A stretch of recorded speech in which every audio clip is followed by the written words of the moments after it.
mari kita sadari bahwa ini tidak bagus, harus kita selesaikan. Para demonstran, saya tetap mendukung, tapi mari terukur juga agar negara ini selamat. Kepada petugas lapangan juga supaya tidak sewenang-wenang. Saya paham petugas lapangan itu terjepit. Di satu sisi dia harus bertugas mengamankan situasi, misalnya tidak boleh sampai pagar DPR itu jebol atau pintu-pintu tertentu di DPR jebol. Itu saya memahami, itu tugas aparat yang merupakan perintah dari atasan. Tapi juga dia di lapangan menghadapi massa yang sudah mulai sangat marah.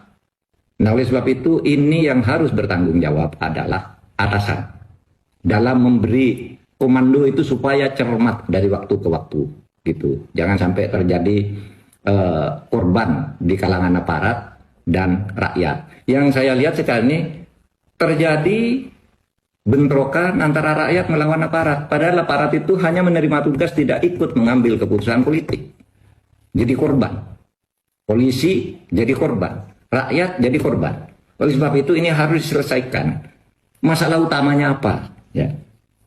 Masalah utama yang kita lihat itu adalah akumulasi kekecewaan memang. Ya, apa akumulasi kekecewaan? Itu kebijakan-kebijakan pemerintah yang banyak sekali menimbulkan protes di berbagai bidang. Ya, dan hampir setiap saat protes-protes itu muncul, tetapi penyelesaiannya tidak jelas. Hanya seperti ngasih permen lalu timbul lagi kebijakan-kebijakan yang menjadi persoalan baru bagi masyarakat. Kemudian banyak politisi yang arogan, tidak punya empati terhadap kehidupan masyarakat, sehingga menimbulkan reaksi yang kemudian memanas. Lalu saya melihat juga tak menentunya proses penegakan hukum. Ada yang jalan, ada yang tidak, ada yang hanya masalah sepele aja tidak bisa diselesaikan, ada yang besar diumumkan tetapi kemudian tindak lanjutnya tidak jelas. Ada pejabat-pejabat yang oleh masyarakat diyakini atau punya indikasi dia punya catatan korupsi tapi berkeliaran terus memerintah dan membuat kebijakan dan sebagainya. Nah, ini supaya diselesaikan agar tidak semakin rumit. Negara ini adalah milik kita bersama. Wahai seluruh rakyat, aparat itu bukan musuh Anda. Wahai aparat, rakyat itu bukan musuh Anda.